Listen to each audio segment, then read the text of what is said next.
नमस्कार मित्रांनो, स्वागत आहे आपल्या यूट्यूब चॅनलमध्ये. आज आम्ही जाणार आहे श्रीनाथ केसरी या मैदानावर. तर चला मग जाऊया. श्रीनाथ केसरी या मैदानाच्या दिशेनं आम्ही रवाना झालेलो आहे अशा तऱ्हेने. तर 4 किलोमीटरच्या आसपासावरच ट्रॉफिक भरपूर लागलेले लागणारच की मग असा गोटू पाटील म्हणाला. काय बी मला मित्रांनो टॉपचा विषय केलेला आहे. एवढी भयंकर गर्दी, एवढी बैलप्रेमी उपस्थिती झाली म्हणजे चेष्टा नव्हं. गाड्या बघील तिकडं गाड्याच गाड्या, बघील तिकडं गाड्या, तिकील तिकडं गाड्या. तर पोचलो आम्ही मित्रांनो कोड्याच्या मळ्याला. बघू शकता तुम्ही अशा तऱ्हेने आपला गोटू पाटील काढत आहे गाडी अधून मधून मधून अधून. बघील तिकडं झूम करून बघील तिकडं गाड्याच गाड्या दिसतील तुम्हाला. तर गोटू पाटलाला सांगितले मी अधून मधून कसं तर घालून गाडी काढ.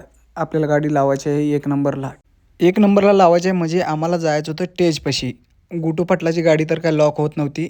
अशा तर म्हणे इथं घोडागाडी झोपण्यात चालत होती. घोडागाडी सुटणार होती तर आम्ही हळूच गाडी काढून तिथून टेजच्या मागं लावली तिथं लॉक केली गाडी आणि आम्ही गेलो बैल बघायला.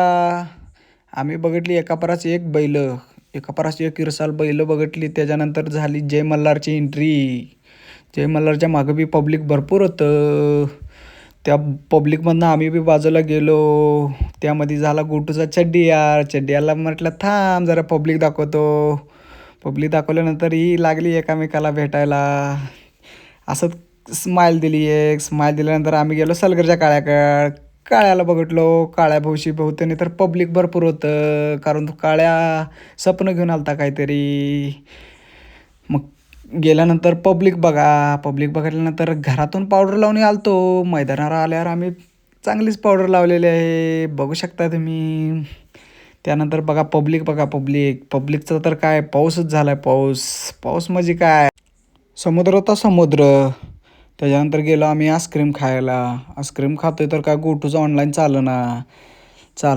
मग त्यानं काढली 500ची नोट. 500 नोट देऊन मग आईस्क्रीम खाल्ला आम्ही. खाल्ल्यानंतर आम्ही मग त्याच्यानंतर आईस्क्रीम खाऊन बैल बघायला गेलो. बैल तर लांबनं पळत होती, काहीच दिसत नव्हतं. त्यामुळं गोटूला म्हटलं मी पावडर लावली का नाही तून, फ्रीमध्ये भेटत आहे लावून घे.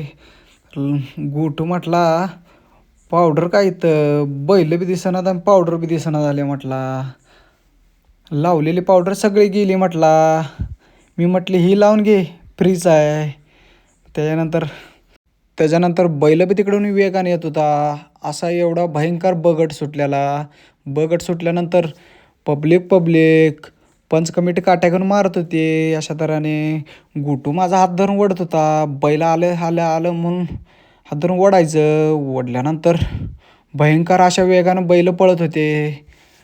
ह्यो फंटर बघा कसा लागला आहे मारायला. गाडी खाली गेल्यावर नंतर आडवा तिडवा उचल म्हटलं. अशा तऱ्हेने बैल गेले वळायला. बैल वळणे असतं तर पब्लिक तिकडं पळत होतं. ते वळून येऊन बैल अशा वेगाने गेले रेगावर बी आलेलं कळलं नाही. रेगावर आलेले बघा आता, रेगावर कसे वळतात वेगानं बघा. पब्लिक सगळं अडवून धरलेलं आहे. अडवून धरले तर बैलांनी पुढं बी जाऊन देत नव्हते. एवढं भयंकर पब्लिक होतं. मागून बी गाड्या भरपूर येत होत्या. मागचा वेग बघा, मागून एवढा वेग येत होता खतरनाक. बघून सगळ्यांची फाटली.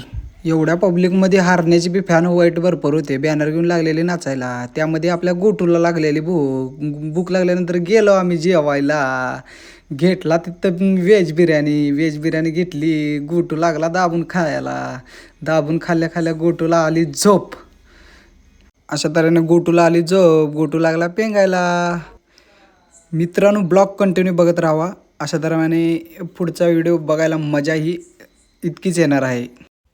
तर मित्रांनो कोल्हापूरच्या ठाणेवाघाची एंट्री बघितला का. कोल्हापूरचा ठाणेवाघ हरण्या ह्याची एंट्री झालेली आहे. अशा तऱ्हेने पब्लिकचा तर काय धिंगाणा. हरण्याचा मालक बघितला कसा टेम्पोवर बसला आहे. मालकाची एंट्री बघून आणि पब्लिकची एंट्री बघून तर धिंगाणाच होणार आहे असं वाटायला लागले.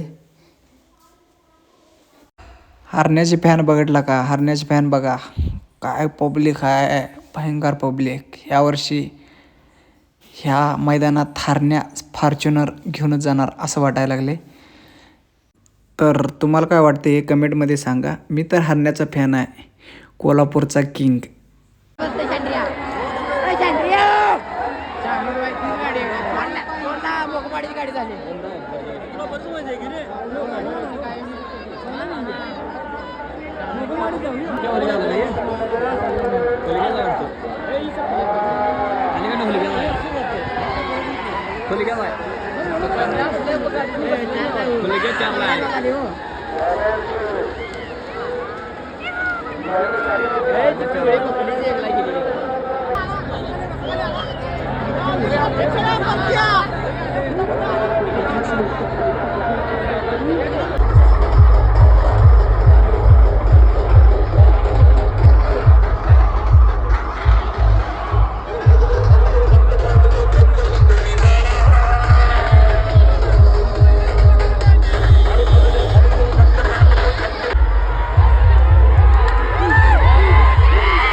त्यानंतर ज्यावेळी आपली सहल संपूर्ण महाराष्ट्राच्या काश्मीरमध्ये झाली, त्याच ठिकाणी त्या स्टेजवर आदरणीय उदय सामंत साहेबांनी संपूर्ण त्या 1200 जे आपले पैलवान त्या ठिकाणी होते त्यातले जवळ 1000 गाडी मालक होते.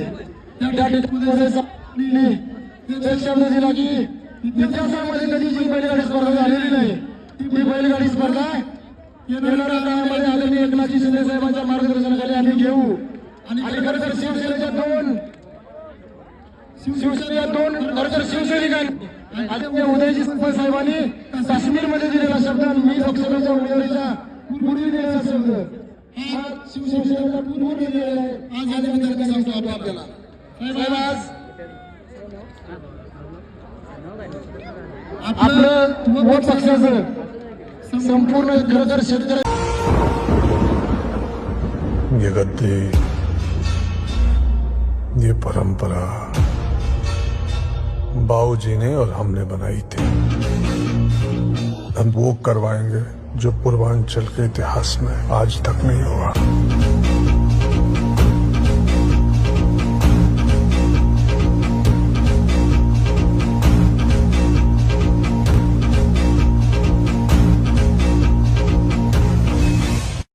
तर मित्रांनो, आम्ही तर चाललेलो आहे घरी. गुटू पाटलांच्या गायांच्या धारा काढायच्या होत्या. जनरल गट सुटायला टाईम होत होतं. बाकीचे गट बघायला तर मजाच आली. आता जनरल गटमध्ये काय काय कोण फायनल येते तुम्ही कमेंटमध्ये सांगा. तर मित्रांनो, आपला ब्लॉग कसा वाटला तुम्हाला? आवडला असला तर शेअर सबस्क्राईब करायला विसरू नका. चला, बाय बाय. भेटू आणखी एका ब्लॉगमध्ये.